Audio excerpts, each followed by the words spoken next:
May silent killer na gapang sa ugat. Ito ang sobrang kolesterol. Alamin ang 7 babala at paano ito lalabanan agad.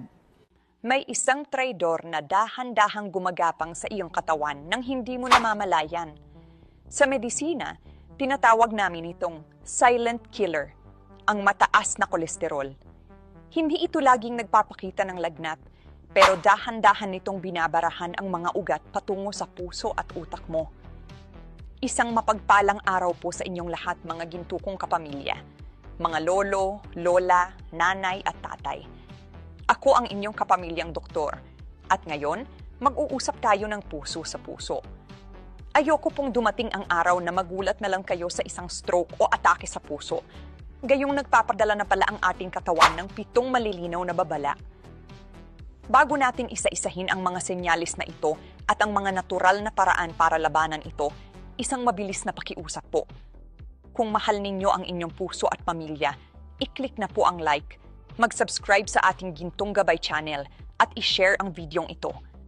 Gawin natin unang hakbang ito sa pag-iingat sa ating kalusugan. Sige po, alamin na natin ang unang tanda. Simulan po natin sa isang senyales na madalas nating ipagwalang bahala. Ang madalas na pamamanhid, tusok-tusok, o tila ba laging natutulog ang inyong mga kamay at paa. Mga kapamilya, isipin ninyo po ang inyong mga ugat bilang mga tubo ng tubig. Kapag malinis ang tubo, tuloy-tuloy ang daloy. Pero kapag ang dugo natin ay puno ng sebo o kolesterol, nagkakaroon po ito ng bara. Ang mga pinakamaliliit na ugat sa dulo ng inyong mga daliri ang unang nagkukulang sa supply ng dugo at oxygen. Kaya kung madalas kayong magigising sa madaling araw na tila hindi maiunat ang inyong mga kamay, huwag po nating laging isisi sa malamig na panahon o sa maling higa. Baka po sumisigaw na ang inyong mga ugat. Nahihirapan na silang huminga dahil sa nakabarang kolesterol. Ang ikalawang tanda ay ang kakaibang pagkapagod. Yung tipong kakagising nyo pa lang o kaya ay sandali lang nagwalis sa bakuran ay parang galing na kayo sa pagpasa ng isang kabang bigas. Napapaupo na lang kayo dahil sa bigat ng inyong katawan. Bakit po ito nangyayari? Ang ating puso ang pangunahing makina ng ating katawan.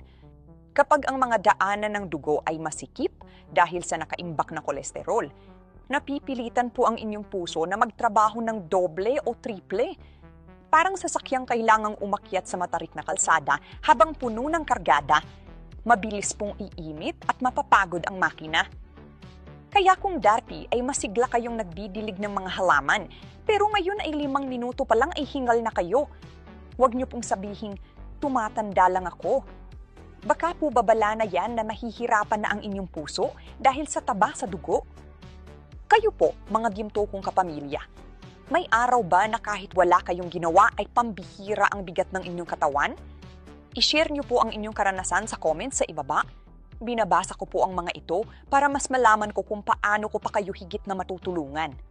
Pangatlo, at ito po ang paboritong sabihin ng marami sa atin. Naku, parang mataas na naman ang presyon ko, ang bigat ng batok ko. Tama po kayo, malapit po iyan sa katotohanan. Ang mabigat o masakit na pakiramdam sa batok, lalo na sa likod ng ulo, ay isang malinaw na sinyalis.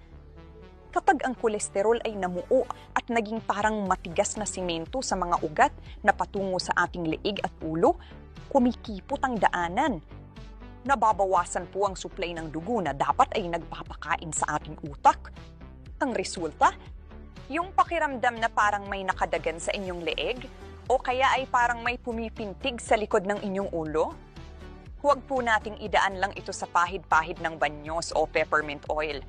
Ang langis po ay pansamantalang nagpapakalma sa balat, pero hindi nito natutunaw ang taba na nasa loob ng inyong ugat. Dumako naman po tayo sa ika-4, ang madalas na pagkahilo o yung tila ba nawawalan kayo ng balanse, lalo na kapag bigla kayong tumatayo mula sa pagkakahiga o pagkakaupo. Sa medisina, kapag ang utak po natin ay nakararamdam ng kahit ilang segundong kakulangan sa oxygen dahil sa mabagal na daloy ng dugo, agad po itong magpapadala ng senyales at iyon ng pagkahilo. Para po kayong lulutang-lutang. Mga nanay at tatay, napakadelikado po ito para sa mga nakatatanda. Ang pagkahilo ay maaaring maging sanhi ng pagkadulas o pagkatumba sa banyo o sa hagdan, na maaaring magbunga ng bali sa buto o mas matinding pinsala. Kaya kapag naramdaman ito, huwag sabihing lipas gutom lang ito. Suriin po natin ang ating kolesterol. Ang ikalimang tanda ay ang pagkahingal o ang hirap sa paghinga kahit sa mga simpleng aktibidad lamang. Yung papunta lang kayo sa kusina para kumuha ng tubig o kaya ay nakikipag-usap lang kayo sa kapitbahay, ay tila ba kapos na kapos kayo sa hangin. Bakit po ito nangyayari? Kapag ang mga pangunahing ugat na nagbibigay ng dugo mismo sa kalamnan ng puso, ang tinatawag nating coronary arteries, ay napupuno na ng plaque o matigas na kolesterol. Hindi makakuha ang puso ng sapat na lakas. Para po itong sumisigaw na, nahihirapan na akong magbomba. Ito po ay isang seryosong maagang babala ng sakit sa puso. Huwag po nating hihintayin na tuluyan ng magbara ang ugat na ito dahil iyan po ang nagiging sanhi ng atake sa puso. Ang ika-6 na tanda ay makikita natin mismo sa ating mga mata. Kung may salamin po kayo malapit sa inyo ngayon, subukan ninyong tingnan ng mabuti ang inyong mga mata. May nakikita ba kayong tila puti, asul o kulay abong linya na hugis arko o pabilog sa pinakagilid ng itim ng inyong mata? Sa medisina, tinatawag po namin itong arcus senilis. Bagamat karaniwan itong nakikita sa mga nagkakaedad, ang katotohanan po, ito ay literal na deposito ng taba o lipids sa inyong cornea.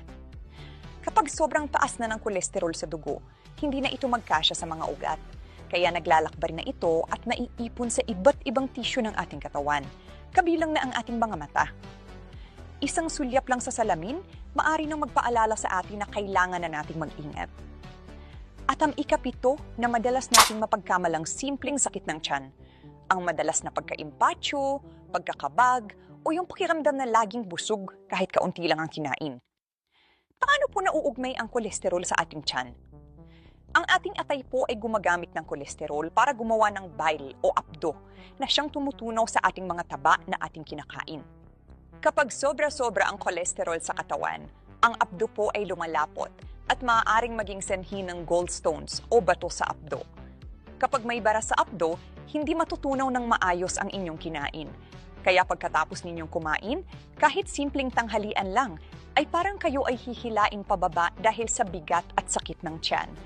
Hindi po lahat ng sinasabi nating napakain lang ay normal. Minsan, reklamo na iyan ng inyong apdo at atay dahil sa taba. Mga ginto kong kapamilya, alam ko po na medyo nakakatakot pakinggan ang 7 tandang ito. Pero ang layunin po natin ngayon ay hindi kayo takutin, kundi bigyan kayo ng kaalaman. Dahil ang kaalaman ay ang ating unang kalasag.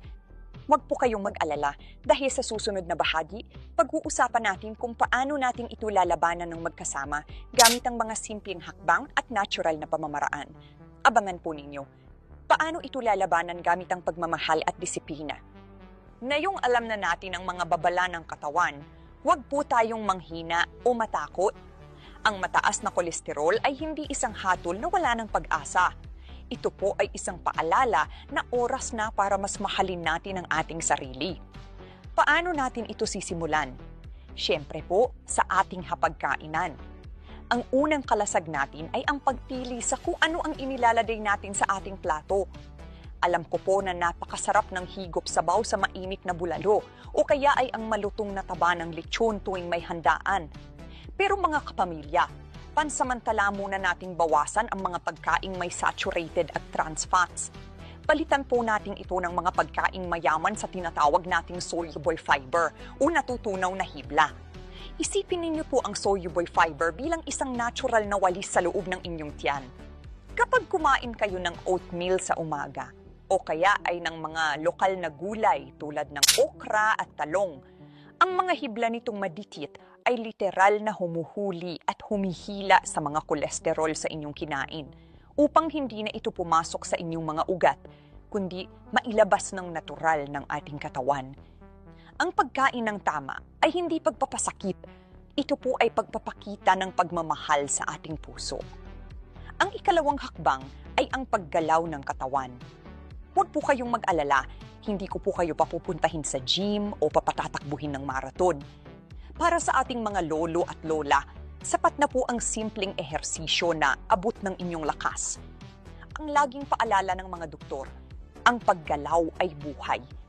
Kapag tayo po ay naglalakad-lakad sa umaga, kahit 15 hanggang 30 minuto habang sumisikat ang araw, tinutulungan nating tumaas ang ating HDL o ang tinatawag na good cholesterol. Ang mabuting kolesterol na ito ang nagsisilbing tupper na pumupulot sa mga masasamang kolesterol, LDL, na nakadikit sa inyong mga ugat at dinadala ang mga ito sa atay upang matunaw at maalis. Kaya tuwing umaga, imbis na nakaupo lang habang umiinom ng kape, subukan po nating mag-unat-unat, maglakad-lakad sa bakuran o kaya ay makipagsayawan ng bahagya sa ating mga apo. Ang bawat hakbang po ninyo ay karagdagang araw para makasama ninyo ang inyong pamilya. Ang ikatlong hakbang ay ang tapang na harapin ng katotohanan sa tulong ng siyensya at medisina. Huwag po nating hulaan ang lagay ng ating kolesterol. Ang tanging paraan po para malaman natin ang totoong numero ay sa pamamagitan ng isang simpleng blood test na tinatawag na lipid profile. Kapag po kayo ay nagpatingin sa doktor at nakitang mataas talaga ang inyong numero, madalas po ay reresetahan kayo ng gamot tulad ng mga statins. Marami po akong naririnig na kwento na itinutigil daw ang gamot dahil natatakot na baka masira ang bato o atay. Mga kapamilya, ang gamot na nireseta ng inyong doktor ay hindi lason. Ito po ay isang kalasag. Ang mga gamot na ito ay tumutulong sa inyong atay na ihinto ang paggawa ng labis na kolesterol upang hindi na lumala ang bara sa inyong puso. Huwag na huwag po kayong magpapatigil o magbabawas ng dosis nang hindi ninyo ikinukonsulta sa inyong doktor. Ang pag-inom ng gamot ng may disiplina ay tanda ng isang taong gustong humaba ang buhay para sa kanyang mga mahal sa buhay. Ang pagbaba po ng kolesterol ay hindi nangyayari sa loob ng isang gabi lamang. Nangangailangan po ito ng dalawang bagay, pagmamahal sa sarili at disiplina sa araw-araw. Tandaan po natin, ang bawat pag-iwas natin sa mamantikang pagkain, ang bawat hakbang natin sa umaga, at ang bawat tamang pag-inom ng gamot ay hindi natin ginagawa dahil tayo ay napipilitan lamang. Ginagawa natin ito dahil may mga anak pa tayong gustong gabayan, may mga apo pa tayong gustong mayakap, at may mga pangarap pa tayong gustong masaksihan. Kaya natin ito, mga kapamilya. Magkasama nating lalabanan ang mataas na kolesterol. Aking mga ginto kong kapamilya, habang papalapit po ang pagtatapos ng ating usapan ngayong araw, nais ko pong iwanan sa inyo ang isang munting paalala na nagmumula sa kaibuturan ng aking puso. Alam ko po na marami sa inyo ang sanay na laging kayo ang nag-aalaga. Bilang mga nanay, tatay, lolo at lola, ang buong buhay ninyo ay inilaan ninyo sa pag-iisip kung paano mapapakain ng mabuti ang inyong mga anak, kung paano itataguyod ang pamilya, at kung paano masisigurong ligtas ang inyong mga apo. Palagi ninyong inuuna ang iba. At kapag ang sarili ninyong katawan na ang dumadaing, madalas ay sinasabi ninyo, hayaan mo na, lilipas din ito.